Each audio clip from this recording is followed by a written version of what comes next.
Mondial Sport vous propose les maillots de la nouvelle saison 2020-2021 avec des prix défiant toute concurrence. Un maillot coûte 9 000 francs CFA. Donc voici les maillots disponibles dans les boutiques de Mondial Sport. Juventus domicile, Inter domicile, Liverpool extérieur, Barça domicile, Arsenal domicile, Liverpool domicile, PSG domicile et un maillot spécial Paris Saint-Germain. Pour commander, contactez le 77 059 99 84. Bonsoir à tous et à tous, bonsoir à tous les suiveurs et à tous les inconditionnels de Grégoire Omnisport. Dom Gaïndé Ndiaye, Warul Tit, Warul Ragal. Comme l'a bien suggéré Gilbert Sélé Diouf, donc on va parler des gardiens de l'équipe nationale du Sénégal. Parce que situation gardiens, beaucoup de gardiens ils sont au top. Actuellement, nous sommes formés.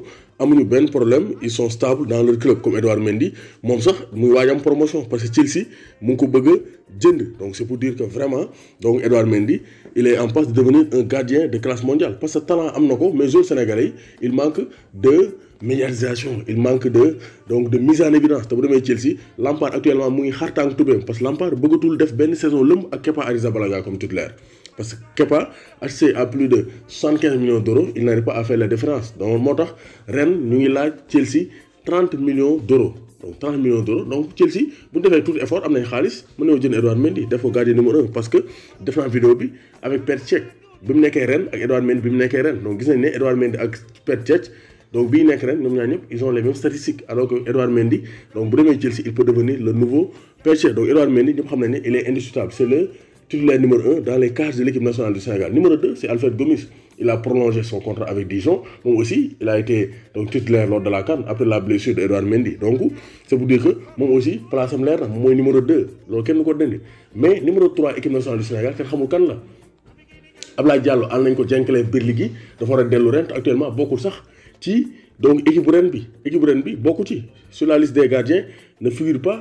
Donc, Ablaye Diallo, Edouard Mendy numéro 1, Salin numéro 2, et Pépé Bonnet, un jeune gardien donc franco-congolais de 17 ans. Donc, c'est pour dire que Edouard Mendy, actuellement, il a 28 ans quand même, il est né en 1992 à Reims, donc c'est un binational, international sénégalais, mon goal lors de la CAN 2017, mais après, il y a un place, Harim Ndiaye a un place pour la Coupe du Monde 2018, Edouard Mendy a un place pour la CAN 2019. Donc, moi aussi, il faut que nous stabiliser le club pour aller chez Monko, sinon, il va perdre sa place en équipe nationale du Sénégal.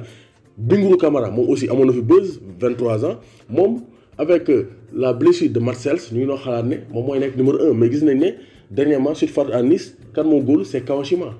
Kawashima, le gardien expérimenté, donc japonais. Donc moi aussi, Bingourou Kamara, je fais qu'il faut être deuxième ou troisième gardien. Felletier, Strasbourg, Doumena, donc, am possibilité, am compétition pour postuler l'équipe nationale du Sénégal. Ça aussi, c'est un problème. Donc, Alice aussi, maintenant, pisté. Donc le cas de Séni Timothy Dien, c'est un gardien de 25 ans. Il est né en 1994 à Zurich, Suisse. Donc c'est un binational aussi. Alice Wonnoko, donc en 2014, il a été appelé en 2014. Donc depuis lors, il n'y a pas de match amical, mais depuis lors, il n'y a pas de donc Mouigol, donc Cancer, Rovers, donc 3e division Angleterre. Donc mais qu'une passe Rangers, Moko Mom. Donc mais Daou, 33 matchs le jeu. Donc il a de la compétition. Donc il arrête beaucoup de buts.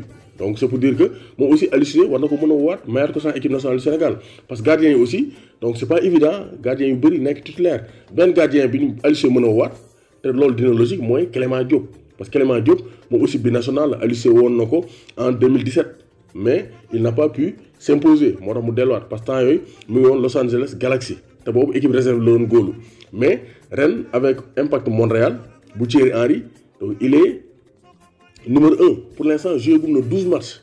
Donc c'est pour dire que vraiment, donc Clément Diop actuellement, il est en forme. Il est jeune, il a 26 ans.